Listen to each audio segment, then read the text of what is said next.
Welcome students and viewers. We are in Zoology chapter 6. Chapter name is Respiration. So in this lesson, today's section, I would like to teach about events in inspiration and expiration. அதாவது தமிழில் சொன்னால் inspiration அப்படின்னா உட்சுவாசம், எக்ஸ்பிரேஷன்னா வெளிச்சுவாசம். இவை இரண்டிலும் நடைபெறக்கூடிய நிகழ்ச்சிகள். Inspiration அப்போ என்னென்ன நிகழ்ச்சிகள் நடைபெறுகிறது, எக்ஸ்பிரேஷன் அதாவது வெளிச்சுவாசம் என்னென்ன நிகழ்ச்சி நடைபெறுகிறது அப்படிங்கிறனுடைய ஓவர்வியூ ஆர் ஷார்ட் ஃபார்மை தான் நம்ம பார்க்க போகிறோம். So first of all we could see the inspiration. So inspiration first respiratory centre initiate the ஸ்டிமுலை டியூரிங் இன்ஸ்பிரேஷன். ரெஸ்பிரேட்டரி சென்டர் அப்படின்னா தமிழில் சுவாச மையம்னு சொல்லுவோம்.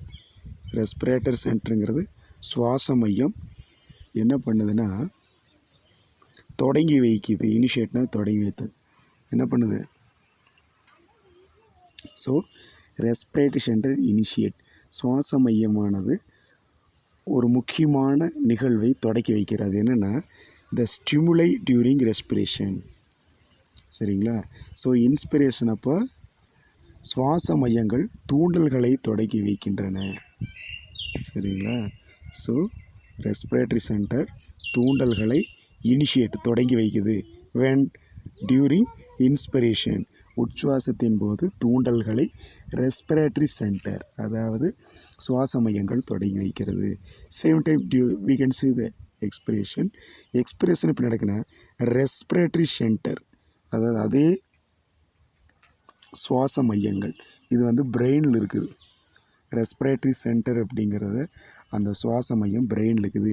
டெர்மினேட் ஸ்டிமுலை. டெர்மினேட் அப்படின்னா நிறுத்துதல் அல்லது ஸ்டாப் செய்தல். எதை ஸ்டாப் பண்ணுது? ஸ்டிமுலை உருவாகுது இல்லைங்களா, தூண்டல்கள் உருவாதலை தடுக்கிறது. எப்போ? During expression. எப்போ? வெளிச்சுவாசத்தின் போது தூண்டல்கள் உருவாவதை ரெஸ்பிரேட்டரி சென்டர் சுவாச மையங்கள் டெர்மினேட் தடுக்கிறது. So next event is the diaphragm and expiratory muscles contract during inspiration. During inspiration உட்சுவாசம் நடைபெறும்போது டயஃப்ரம் அப்படிங்கிறது உதரவிதானமும் எக்ஸ்பிரேட்டரி மசில்ஸ் வெளிச்சுவாச அல்லது வெளிச்சுவாச தசைகள் அதாவது உட்சுவாச தசைகள் அப்படின்னு எடுத்துக்கலாம். சரிங்களா? ஸோ எக்ஸ்டர்னல் இன்டர்கோஷல் மசில் அப்படின்னு கூட எடுத்துக்கலாம். சரிங்களா? எக்ஸ்பிரேட்டரி மசில் அப்படின்னு சொல்ல அல்லது எக்ஸ்டர்னல் இன்டர்கோஷல் மசில் அப்படின்னு எடுத்துக்கலாம். ஸோ டயஃப்ரம் அப்படின்னா உதரவிதானம். அதாவது இன்ஸ்பிரேஷன் நடக்கிறப்ப ரெண்டு மசில்ஸ் பார்ட்டிசிபேட் பண்ணுது. ஒன்று டயஃப்ரம் அதாவது உதரவிதானம். Second muscle is external intercostal muscle. இங்கே எஸ்பிரேட்டரி மசில் காமனாக கூப்பிட்டாங்க, அதை பிரித்து சொன்னால் எக்ஸ்டர்னல் இன்டர்கோஸ்டல் மசில் வெளிப்புற விலா எலும்படை தசைகள் அப்படின்னு சொல்லுவோம். சரிங்களா? ஸோ இந்த ரெண்டு மசிலும் டியூரிங் இன்ஸ்பிரேஷன் அதாவது உட்சுவாசம் நடைபெறும்போது கான்ட்ராக்ட் அப்படின்னா சுருங்குகிறது. Are clear now? So same time in expiration the diaphragm relax. அதாவது எக்ஸ்பிரேஷன் ஈவெண்ட் நடக்கும்போது எக்ஸ்பிரேட்டரி ஈவெண்ட்டில் டயஃப்ரம் அப்படிங்கிற உதரவிதானம் ரிலாக்ஸ் தளர்வடைகிறது. அதே சமயத்தில் இன்டர்னல் இன்டர்கோஸ்டல் மசில்ஸ். சரிங்களா? இன்டர்னல் இன்டர்கோஸ்டல் மசில்ஸ் அப்படின்னா உட்புற விலா எலும்படை தசைகள். இன்டர்னல் இன்டர்கோஸ்டல் மசில் என்னது? உட்புற விலா எலும்படை தசைகள். அதாவது ரிப்போனுடைய உள் சைடில் இருக்கக்கூடிய மசில்ஸ் இன்டர்னல் இன்டர்கோஸ்டல் மசில்னு சொல்லுவோம். So that muscle able to contract. அந்த மசில் என்னடைகிறது? சுருங்குகிறது. ஸோ டயஃப்ரமும் இன்டர்னல் இன்டர்கோஸ்டல் மசிலும் எக்ஸ்பிரேஷன் அப்போ பார்ட்டிசிபேட் பண்ணுது. அதில் டயஃப்ரம் ரிலாக்ஸ் ஆகுது. இன்டர்னல் இன்டர்கோஸ்டல் மசில்ஸ் கான்ட்ராக்ட் சுருங்குகிறது. உட்புற விலா எலும்படை தசைகள் சுருங்குகிறது. So third important event is thoracic volume increase. So during inspiration உட்சுவாசம் நடைபெறும்போது தொராசிக் வேல்யூம் சரிங்களா. மார்பறையின் கொள்ளளவு thoracic வேல்யூம்னா மார்பறையின் கொள்ளளவு இன்க்ரீசஸ் அதிகரிக்கிறது. எஸ் திஸ் வால் எக்ஸ்பேண்ட் அதே சமயத்தில் மார்பு சுவரும் விரிவடைகிறது. சரிங்களா. செஸ்ட் வால் அப்படின்னா மார்பு சுவர். சரிங்களா. அது நெஞ்சில் அந்த செஸ்ட்டு இது இருக்குது இல்லைங்களா, thoracic கேவிட்டி இருக்குது இல்லைங்களா, மார்பறை, அதில் இருக்கக்கூடிய அந்த சுவர் பகுதி செஸ்ட் வால்னு சொல்லுவோம். மார்பறை சுவர் எக்ஸ்பேண்டு விரிவடைகிறது. கூடவே thoracic வேல்யூம் என்னாச்சு இன்க்ரீஸ் ஆகுது. thoracic வேல்யூம்னா மார்பறையின் கொள்ளளவு, அந்த கேவிட்டி லங்ஸ் உள்ள இருக்குது இல்லைங்களா, அதை சுற்றி இருக்கக்கூடிய அம்சங்கள் அனைத்தும் அந்த கேப் வந்து அதிகரிக்கிறது. மார்பறையின் கொள்ளளவு அதிகரிக்கிறது. thoracic cavity increases as the chest wall expand.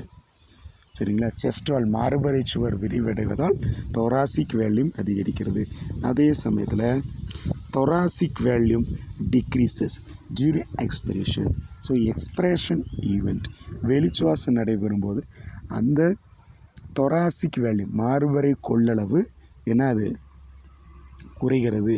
ஏன்னு பார்த்தீங்கன்னா as the contrast wall chest wall, as the chest wall contrast, அங்கே வந்து மார்பறை சுவர்கள் அல்லது நெஞ்சு சுவர்கள் சுருங்குவதால் கூடவே அந்த thoracic வேல்யூம் மார்பறையின் கொள்ளளவும் குறைகிறது. ஓகே. ஸோ செஸ்ட் வால் கான்ட்ராக்ட் ஆகுது, கூடவே thoracic வேல்யூம் என்னாச்சுங்க அதுவும் கூடவே என்ன ஆகிடுச்சு, ஸோ இன்க்ரீஸ் ஆகிடுச்சு.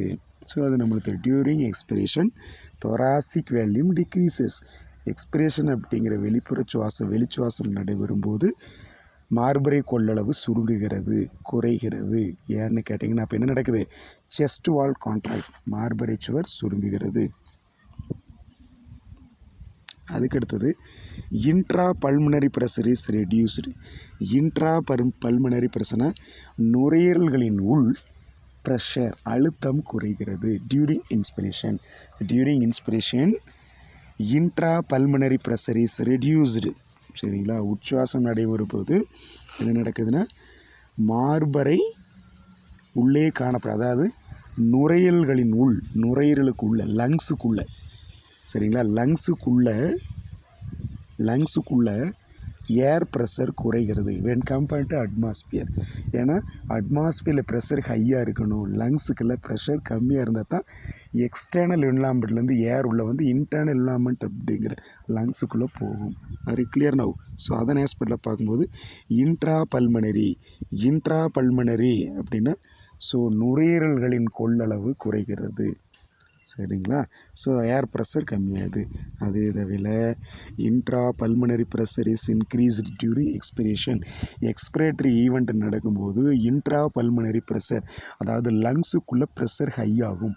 அப்போ ப்ரெஷர் வந்து அட்மாஸ்பியரை கம்பேர் பண்ணுறப்போ லங்ஸுக்குள்ள ப்ரெஷர் அதிகமாக இருந்தால் தான் ஸோ ஏர் வந்து இங்கிருந்து எக்ஸ்டர்னல் என்விரான்மெண்ட், அதாவது வளிமண்டலத்தை நோக்கி போக முடியும். அதனால் லங்ஸுக்குள்ளே ப்ரெஷர், பல்மனரி அப்படின்னா லங்ஸினுடைய ப்ரெஷர் அதிகமாக இருக்குது. எப்போ, ஸோ இதில் நெக்ஸ்ட் ஆல்வியோலார் ப்ரெஷர் டிக்ரீசஸ். சரிங்களா. ஸோ ஆல்வியோலஸினுடைய ப்ரெஷர் டிக்ரீசஸ் தேன் தி அட்மாஸ்பிரிக் ப்ரெஷர். ஸோ அந்த இன்ஸ்பிரேட்டரி ஈவெண்ட் நடக்கும்போது உச்சுவாசம் நடைபெறும்போது இன்ஸ்பிரேட்டரி ஈவெண்ட் நடக்கும்போது ஆல்வியோலார் ப்ரெஷர், அதாவது லங்ஸுக்குள்ளே ஏர் காற்றை வந்து சரிங்களா ஸ்டாக் பண்ணி வைக்கக்கூடிய, சரிங்களா, அதாவது சேவ் பண்ணி வைக்கக்கூடிய, காற்றை வந்து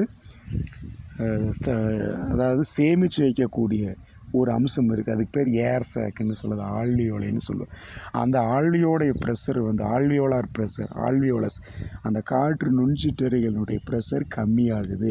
அப்படி கம்மியாகிறதுனால அட்மாஸ்பியரில் இருக்கிற ஏர் வந்து நம்மளுடைய ட்ரக்கியா அப்படிங்கிற மூச்சுக்குழல் வழியை வந்து லங்ஸ்க்குள்ளே போந்து அந்த ஆல்வியோலஸுக்குள்ளே ப்ரெஷரை வந்து மெயின்டைன் பண்ணுது அல்லது ஈக்குவலைஸ் பண்ணுது.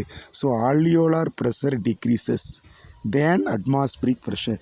வளிமண்டல அழுத்தத்தை விட நம்ம லங்ஸுக்குள்ளே இருக்கக்கூடிய ஆல்வியோலாரின் அழுத்தம் மிகவும் குறைகிறது. Okay. During inspiration, same time in expiration. So in expression alveolar pressure increases. So expression அப்படிங்கிற ஈவெண்ட் நடக்கும்போது ஆல்வியோலஸ்குள்ளே ப்ரெஷர் அதிகமாக இருக்கும் வென் கம்பேர்ட் டு அட்மாஸ்பியர். அட்மாஸ்பியரை ஒப்பிடும்போது ஆல்வியோலஸுக்குள்ளே, அதாவது லங்ஸுக்குள்ளே ஆல்வியோலஸ் அப்படிங்கிறது ஏரை வந்து தேக்கி வைக்கக்கூடிய, சரிங்களா, ஸோ கொஞ்சம் ஸ்டாக் வச்சுருக்கிற ஒரு அமைப்பு. ஸோ அந்த அமைப்பு வந்து உள்ளே வந்து பார்த்திங்கன்னா ஆல்வியோலஸுக்குள்ளே ஏர் சேக்குக்குள்ளே ப்ரெஷர் வந்து ஹையாக இருக்கும். கார்பன் டை ஆக்சைடு உள்ள இருக்கிறனால ஏர் ப்ரெஷர் அதிகமாக இருக்குது. அதனால் என்ன ஆகுது, air move from one place to another place. Air என்ன அது ஒரு பிளேஸ்னு ஒரு பிளேஸுக்கு மூவ் ஆகுது from lungs to atmosphere. So alveolar pressure is increases than the atmospheric pressure. சரிங்களா. ஸோ ஆல்வியோலஸனோட ப்ரெஷர் அட்மாஸ்பியரோட ப்ரெஷரை விட அதிகமாக இருக்கின்றது. Next, air is taken inside due to expansion of alveoli. இப்போ அட்மாஸ்பியரில் இருக்கக்கூடிய அந்த ஆக்சிஜன் வந்து நம்ம லங்ஸுக்குள்ளே வருது இல்லையா, அதுக்கு என்ன காரணம்னா நம்ம லங்ஸுக்குள்ளே அந்த ஏர் சேக்குன்னு சொல்கிறோம் இல்லைங்களா, ஆல்வியோலை, அது வந்து எக்ஸ்பேண்டு சற்று விரிவடைவதனால் ஆக்சிஜன் அட்மாஸ்பியர்லேருந்து, அதாவது வளிமண்டலத்திலேருந்து மூக்குக்குள்ளே பூந்து நம்ம லங்ஸுக்குள்ளே இருக்கக்கூடிய ஆல்வியோலஸில் வந்து ஸ்டே பண்ணும், கொஞ்சம் நேரம் தங்கும். புரிஞ்சுதா? அப்போ தங்கணுன்னா உள்ளே நடக்கணும், அந்த ஆல்வியோலஸ் அப்படிங்கிற அமைப்பு எக்ஸ்பேண்ட் விரிவடைய வேண்டும். ஏர் இஸ் டேக்கன் இன்சைடு, காற்றானது உள்ளே வருகிறது. ஏன்னா due to the expansion of alveoli, ஆல்வியோலஸ்ங்கிற அமைப்பு விரிவடைவதால். Next, air is sent out due to contraction of alveoli. இங்கே என்ன சமாச்சாரம் நடக்குதுன்னா கான்ட்ராக்ஷன் ஆஃப் ஆல்வியோலை, சரிங்களா, அதாவது டியூரிங் எக்ஸ்பிரேஷன் வெளிச்சுவாசம் நடைபெறும்போது கார்பன் டை ஆக்சைடு வெளிவரக்கூடிய நிகழ்ச்சி தான் எக்ஸ்பிரேஷன் சொல்லுவோம். ஸோ அந்த ஈவெண்ட் நடக்கும்போது நம்ம லங்ஸுக்குள்ளே ஆல்வியோலஸ் அப்படிங்கிற அந்த வட்ட வட்டமாக இருக்கிற அமைப்பு இருக்கு இல்லையா, அது வந்து கான்ட்ராக்ட் சுருங்குது. ஆல்வியோலஸ் வந்து சுருங்கிறதுனால உள்ளுக்கிற கார்பன் டை ஆக்சைடு வெளியே வருது. Air is sent out due to contraction of alveoli, ஏரானது வெளிவருகிறது. எதனால? ஸோ அந்த ஆல்வியோலஸ் வந்து கான்ட்ராக்ட் சுருங்கிறதுனால. Next, air flows into the alveoli until the alveolar pressure equalizes. The atmospheric pressure and the alveoli get inflated.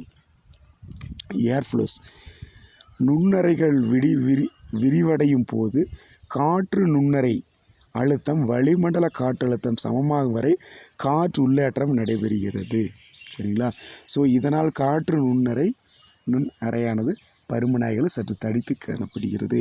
So air flow into the alveoli. இப்போ என்ன ஆச்சுன்னா inspiration அப்போ ஏர், அதாவது ஆக்சிஜனானது எங்கே செல்கிறது, ஆல்வியோலஸ்குள்ளே செல்கிறது. எவ்வளோ மணி நேரம் செல்லுது?